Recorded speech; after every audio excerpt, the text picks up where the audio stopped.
नमस्कार, स्वागत है आपका आपके सितारे में और मैं हूं आपके साथ प्राची पाराशर। क्या आपके घर में परेशानियों का मंडराता है साया? घर में आर्थिक तंगी, कहीं कोई वास्तु दोष तो नहीं? आज आचार्य जी बताएंगे कि कैसे लाएं घर में सुख समृद्धि और साथ ही आपको बताएंगे आज का राशिफल। तो फिर शुरू करते हैं आपके सितारे। घर में परेशानियों का मंडराता साया, आर्थिक तंगी, कहीं वास्तु दोष तो नहीं? जानिए पंडित वैभवनाथ शर्मा से कैसे लाएं घर में सुख समृद्धि। तो आपके सितारे में आप अपनी हर परेशानी का हल प्राप्त कर सकते हैं और अपने सवाल पूछ सकते हैं। स्टूडियो में साथ देने के लिए मौजूद हैं विश्वविख्यात ज्योतिषाचार्य और वास्तु शास्त्री पंडित वैभवनाथ शर्मा। आचार्य जी, आपका हार्दिक स्वागत है। जी नमस्कार। तो यदि आपके मन में भी कोई सवाल है तो आप भी हमें कॉल कर सकते हैं। हमारे नंबर्स लगातार आपकी टीवी स्क्रीन पर फ्लैश किए जा रहे हैं।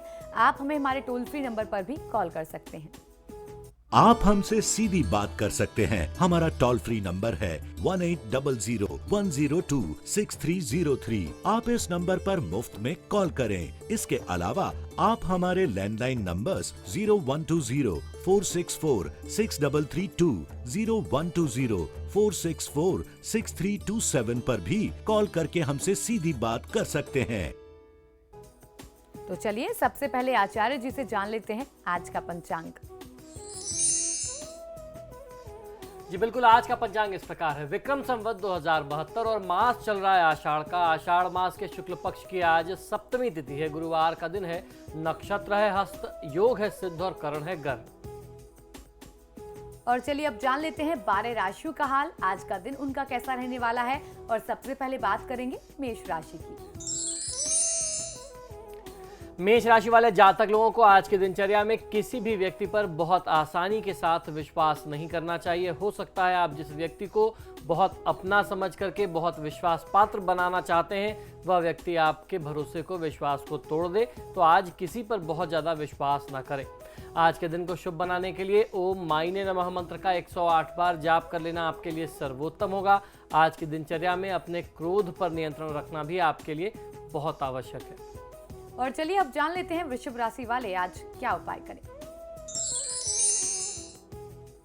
वृषभ राशि वाले जातक लोगों के लिए आज की दिनचर्या में आपके लिए कुछ चौंकाने वाले परिणाम, बड़े सरप्राइजेज आपके सामने आ सकते हैं और ये जो कुछ भी परिणाम आएंगे ये आपके पक्ष में, आपकी बेहतरी के लिए होंगे। आज की दिनचर्या में सबको साथ मिला करके, एकजुट करके चलने की ही आपको आवश्यकता पड़ेगी। आज के दिन को शुभ बनाने के लिए ओम भक्ति प्रियाय नमः मंत्र का 108 बार जाप कर लेना आपके लिए सर्वोत्तम होगा। किसी की निंदा करने से बचना चाहिए। और चलिए अब जान लेते हैं मिथुन राशि वाले आज क्या उपाय करें। मिथुन राशि वाले जातक लोगों को आज की दिनचर्या में आवश्यकता है कि आप जो भी काम करें उसे प्लान्ड वे में, यानी नियोजित रूप से आपको अपने कार्य को, अपनी दिनचर्या को अंजाम देना चाहिए, जिससे आपको अपने कामों को करने में बहुत आसानी हो जाएगी, बहुत सुविधा होगी और आप लाभ भी ज़्यादा प्राप्त कर सकेंगे। आज के दिन को शुभ बनाने के लिए श्री काल भैरवाष्टकम का पाठ कर लेना आपके लिए सर्वोत्तम होगा। मांसाहार के सेवन और प्रयोग से आपको बचना चाहिए। और चलिए अब जान लेते हैं कर्क राशि वालों का आज का राशिफल। कर्क राशि वाले जातक लोगों को आज की दिनचर्या में अपने खर्चों पर नियंत्रण रखना, कंट्रोल रखना बहुत आवश्यक होगा आपके लिए, क्योंकि आने वाले समय में आपको आर्थिक तंगी हो सकती है। ऐसी समस्याएं, ऐसे लक्षण आपके लिए इस समय में बन रहे हैं। तो वर्तमान समय में आपके पास जो भी पैसे हैं उसे बहुत ही सूझबूझ के साथ आपको प्रयोग में लेना चाहिए, खर्च करना चाहिए। आज के दिन को शुभ बनाने के लिए देवी कवच का पाठ कर लेना आपके लिए सर्वोत्तम होगा। काले रंग के वस्त्रों के प्रयोग से आप बचें तो आपके लिए उत्तम है। और चलिए अब जान लेते हैं सिंह राशि वाले आज क्या उपाय करें। सिंह राशि वाले जातक लोगों के लिए किसी प्रोजेक्ट में धन निवेश करने से पहले, यानी पैसा लगाने से पहले अच्छी तरीके से सोच विचार कर लें और उस प्रोजेक्ट, उस परियोजना के बारे में आपको अच्छे से जानकारी प्राप्त कर लेनी चाहिए। हो सकता है जितना आपको लाभ और जितना मुनाफा आपको समझाया जा रहा है, वास्तव में इतना लाभ उस काम में ना हो। आज के दिन को शुभ बनाने के लिए गणपति अथर्वशीर्ष का पाठ कर लेना आपके लिए सर्वोत्तम होगा। अपने आत्मविश्वास में किसी भी प्रकार से आप कमी मत आने दीजिए। और चलिए अब जान लेते हैं कन्या राशि वाले आज क्या उपाय करें। कन्या राशि वाले जातक लोगों को इस समय थोड़ा सा ध्यान देने की आवश्यकता है। आपके अंदर जो धैर्य की कमी है उसे दूर करने की आपको आवश्यकता है, उसे दूर करने का प्रयास आपको स्वयं से करना चाहिए। अपने अतीत की बुरी यादों को आप भुला दें और आगे आने वाले भविष्य के बारे में प्लान करें तो आपको ज़्यादा लाभ मिलेगा। आज की दिनचर्या को शुभ बनाने के लिए श्री दशरथ कृत शनि स्तोत्र का पाठ कर लेना आपके लिए सर्वोत्तम होगा। किसी की निंदा करने से बचना चाहिए। और चलिए वक्त हो गया है हमारे कॉलर लेने का और हमारे पहले दर्शक रामकिशोर फिरोजाबाद से हमारे साथ जुड़ चुके हैं। जी रामकिशोर, बताएं क्या सवाल है आपका। अरे मेरा जन्म 1 सितंबर जी 1965। जी घर में कलेश था, व्यापार चल नहीं रहा। जी बिल्कुल, जन्म का समय और स्थान भी बताइए। फिरोजाबाद। जन्म का समय 12:35 दोपहर को। जी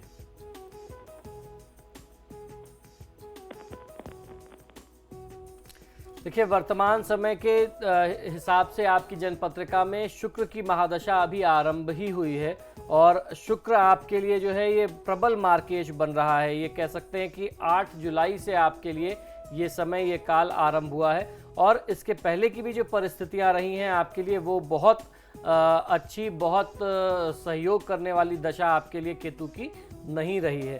तो वर्तमान समय में ये जो शुक्र का मार्केश आपके लिए आरंभ हुआ, इसमें आपको ध्यान ये रखना है कि आप कहीं कोई रुपए पैसे का निवेश ना करें, जल्दीबाजी में आकर के कहीं कोई पैसा ना लगाएं, अन्यथा आपके लिए कोई बड़े मतलब अघटनीय परिस्थिति का सामना आपको करना पड़ सकता है। इस समय में बड़ा आर्थिक नुकसान हो जाए, मानसिक आपको क्षति पहुंचे, शारीरिक रूप से कष्ट मिले, ऐसे संयोग आपके लिए बनते हैं।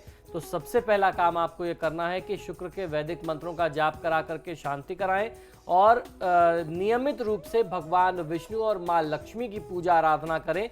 पूरे दिनचर्या में एक पाठ विष्णु चालीसा और एक पाठ लक्ष्मी चालीसा का पाठ करेंगे तो इस अशुभ दशा से, अशुभ परिस्थिति से आपका बचाव भी होगा और आजीविका के लिए कहीं ना कहीं कोई रास्ता भी बनने लगेगा।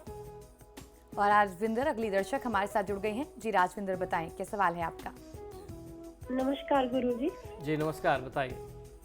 जी मेरा डेट ऑफ बर्थ है 9 फरवरी 1981।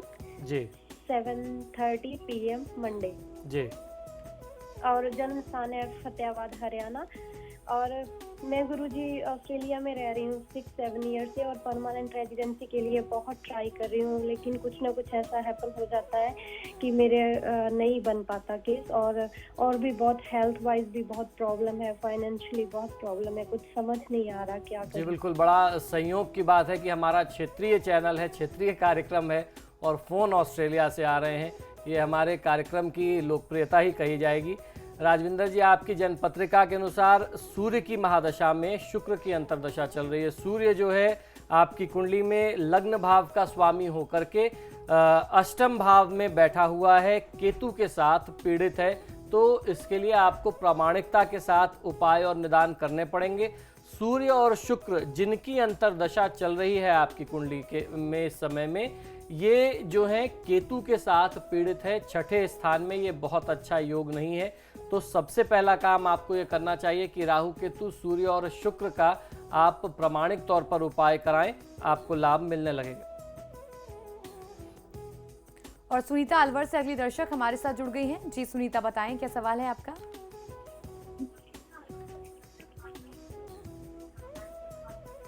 हेलो जी सुनीता, बताएं क्या सवाल है आपका। हाँ सर, मैं अपने भैया के बारे में पूछना चाहती हूँ। उनका डेट ऑफ बर्थ है 4 नवंबर 1993 और समय सुबह 10:30 बजे और स्थान है अलवर। जी बताएं तो क्या मैं प्रश्न क्या है पूछना आपका? चाहती हूँ कि उनकी गवर्नमेंट जॉब कब तक लगेगी। जी बिल्कुल, देखिए इनकी जन्मपत्रिका में बृहस्पति की महादशा में शुक्र की अंतर्दशा चल रही है। बृहस्पति इनकी कुंडली में लग्न भाव के स्वामी हैं और उसके साथ साथ चतुर्थ स्थान के स्वामी होकर के 11वें स्थान में बैठे हैं। आपने सरकारी नौकरी से जुड़ा हुआ प्रश्न किया है, तो सरकारी नौकरी की दृष्टि से इनके लिए परिस्थितियां बिल्कुल भी इनके पक्ष में नहीं बनती हैं, या सीधे तौर पर मैं कहना चाहूँगा कि सरकारी नौकरी का योग आपके भाई साहब की कुंडली में बिल्कुल भी नहीं है। तो सरकारी नौकरी के इंतज़ार में इनको समय व्यर्थ नहीं करना चाहिए, नष्ट नहीं करना चाहिए। इस दौरान इनको प्राइवेट सेक्टर्स में प्रयास करना चाहिए, उसमें भी बहुत कठिनाई से इनको नौकरी प्राप्त होगी। और वर्तमान समय की दशा को देखते हुए, बृहस्पति की महादशा में शुक्र की अंतर्दशा को देखते हुए भगवान विष्णु और माँ लक्ष्मी की पूजा आराधना या सीताराम जी की पूजा आराधना इनको लाभ देगी। अगली दर्शक कमला अजमेर से हमारे साथ जुड़ गई हैं। जी कमला, बताएं क्या सवाल है आपका। हेलो, हाँ जी पंडित जी नमस्कार। पंडित जी नमस्कार। जी नमस्कार, बताइए। मेरी बहू है 79, 24 जून का उनका जन्म है जी। हाँ, उनके मतलब तबीयत भी सही नहीं रहती है और दोनों क्या वो मांगलिक है या क्या चक्कर, दोनों मियाँ बीवी में अभी बनती नहीं है, खुश रहते नहीं है। जी बिल्कुल, आप बहू का जन्म का समय और स्थान भी बताइए। हाँ जी। हाँ, और लड़की सुबह 8 बजे राउत बटा, जी सुबह 8 बजे राउत बटा, जी राजस्थान। जी बिल्कुल, देखिए आपकी बहू की जो कुंडली है वो लग्न और चंद्र से तो मांगलिक नहीं है, लेकिन शुक्र से मांगलिक जरूर है। मंगल दोष देखने के कई सारे विधान, कई सारे नियम हमारे शास्त्रों में बताए गए हैं। लग्न से देखना चाहिए, चंद्र कुंडली देखनी चाहिए और उसके साथ साथ शुक्र मांगलिक भी देखना चाहिए। और सप्तम भाव से कहीं संयोग तो मंगल का नहीं बन रहा है, तो शुक्र मांगलिक आपकी बहू जरूर है। अब आपके बेटे के साथ इनका संयोग कितना बनता है वो कुछ सेकंड्स में कुंडली मिलान करके बता पाना असंभव है, और एक कॉलर्स की 2 कुंडली भी हम लोग नहीं ले पाते क्योंकि समय का अभाव होता है, प्रैक्टिकली वो संभव नहीं है। तो ऐसे में सही तरीके से आप दोनों अपने बहू और बेटे का, वर वधू का आप कुंडली मिलान करवाएं और उसका निदान करें। इनकी कुंडली के हिसाब से शनि की दशा चल रही है। शनि इनकी कुंडली में सप्तम और अष्टम भाव का स्वामी होकर के द्वितीय स्थान में बैठा हुआ है राहु के साथ। दूसरा भाव जो होता है वह वाणी का स्थान भी होता है, धन स्थान होने के साथ साथ। तो व्यक्ति वाणी से बहुत ज़्यादा कर्कश, बहुत ज़्यादा खराब हो जाता है ऐसे पीरियड में, ऐसी दशा में। तो इनको अपने लिए शनि के प्रमाणिक उपाय जरूर करने चाहिए। तो अगली दर्शक रतन कुमारी सीतापुर से हमारे साथ जुड़ गई हैं। जी बताएं क्या सवाल है आपका।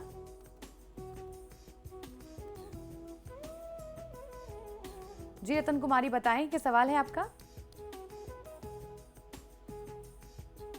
संपर्क हमारा उससे नहीं हो पा रहा है, लेकिन यहाँ फिलहाल वक्त एक छोटे से ब्रेक का हो गया है। ब्रेक के बाद जानेंगे बाकी बची राशियों का हाल और आज का महाउपाय, तो बने रहिए हमारे साथ।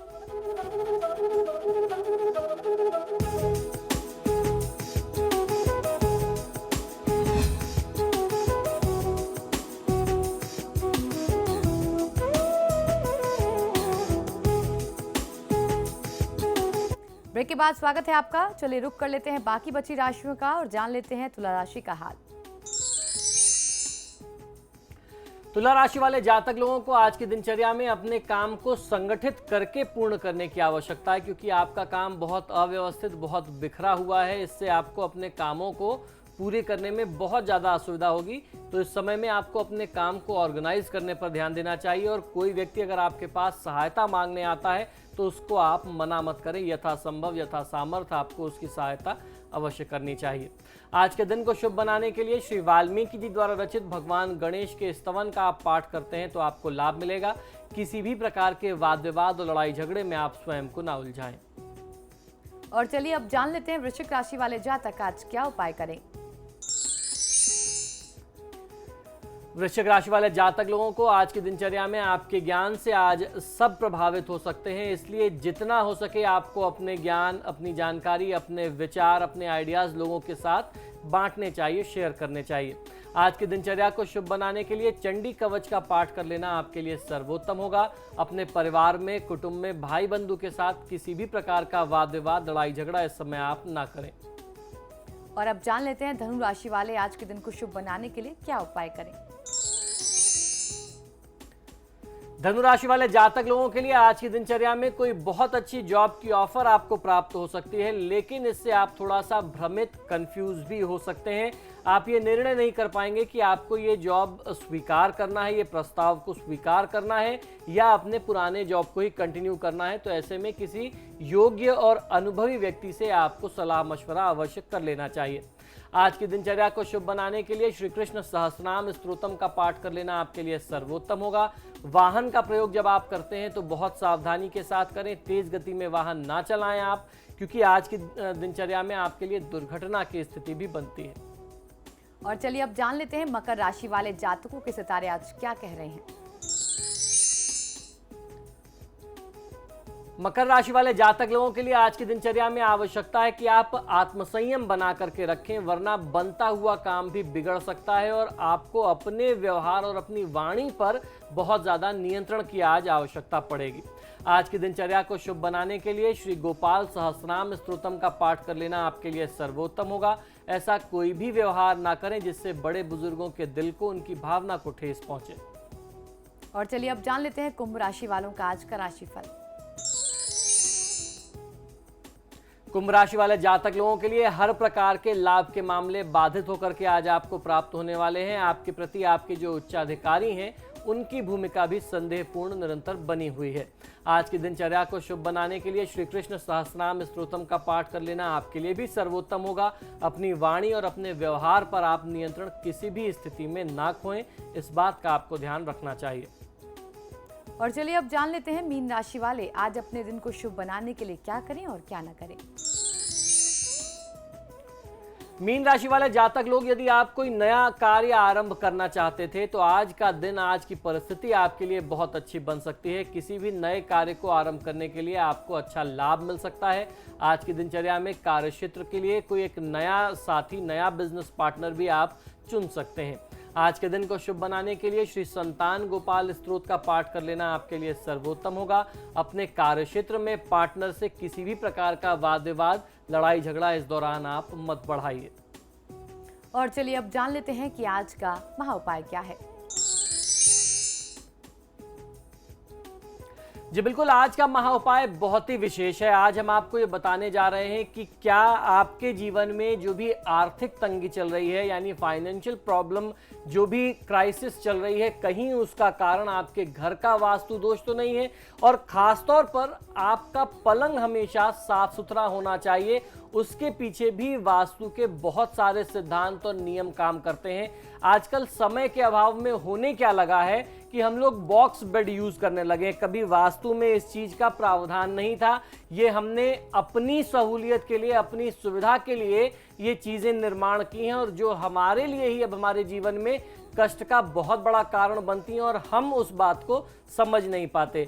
जगह का अभाव हो गया, जगह की कमी होने लगी, अब चीजें कैसी रखी जाएं। घर छोटे होने लगे, 1 बेडरूम 2 बेडरूम में लोग रहने लगे। जहां हम पहले सम्मिलित परिवार में बड़े बड़े घरों में रहा करते थे, वहां से निकल के अब हम छोटे छोटे घरों में आ गए हैं।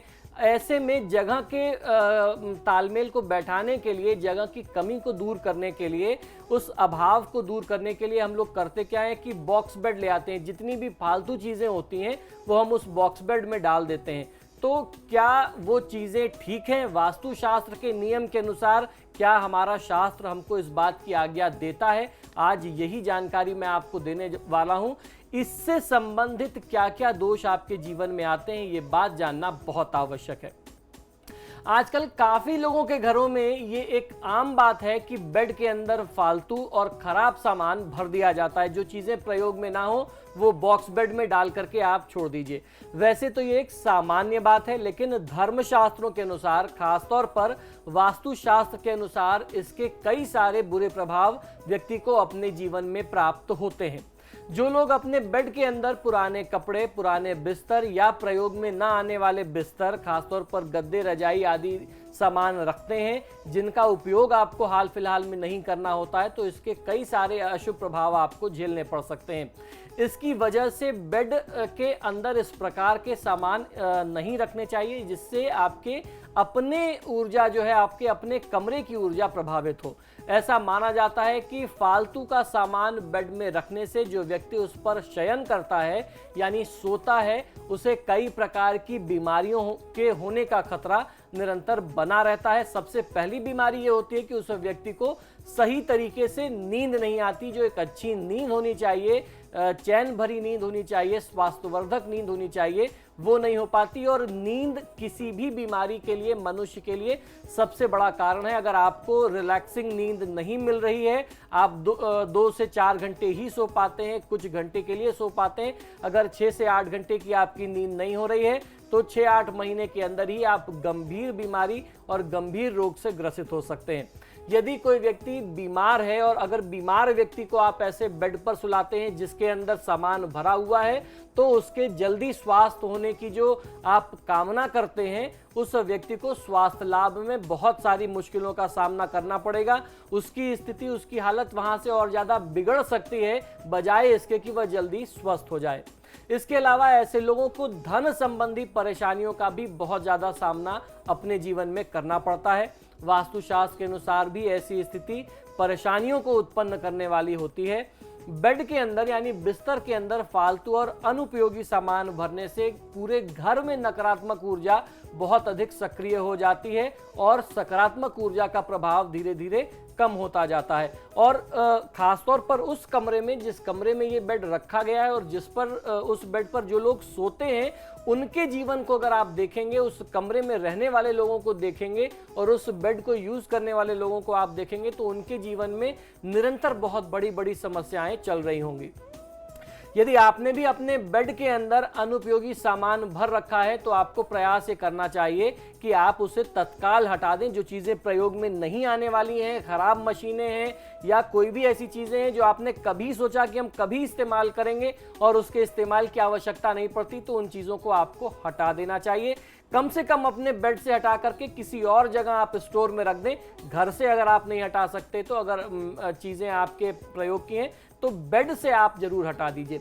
इन सभी बातों को देखते हुए पुराना बेकार सामान आपके लिए हानिकारक हो सकता है, इस बात का आप ध्यान रखें और उनको अपने बेड से निकाल करके, बॉक्स बेड से निकाल करके स्टोर में डाल दीजिए। स्टोर बनाने की परंपरा हमारे वास्तुशास्त्र में पुराने समय से इसीलिए बताई गई है कि आप अनुपयोगी सामान घर से और परिजनों से, रहने के क्षेत्र से अलग रखें, जिससे अगर उसकी कोई अशुभ ऊर्जा भी है, नकारात्मक ऊर्जा भी है, तो वो आपके परिवार पर और आपके घर पर दुष्प्रभाव नहीं डाल सकेगी। तो इस प्रकार से अगर आप करते हैं, आप अपने बेड को साफ सुथरा रखते हैं, अंदर से ऊपर से सुसज्जित रखते हैं, तो आपकी नींद भी अच्छी होगी और माँ लक्ष्मी की कृपा भी आप पर निरंतर बनी रहेगी, आपका स्वास्थ्य भी अच्छा रहेगा और परिवार में आने वाली जो बड़ी से बड़ी आर्थिक समस्याएं हैं, उनसे भी आपको मुक्ति मिल जाएगी।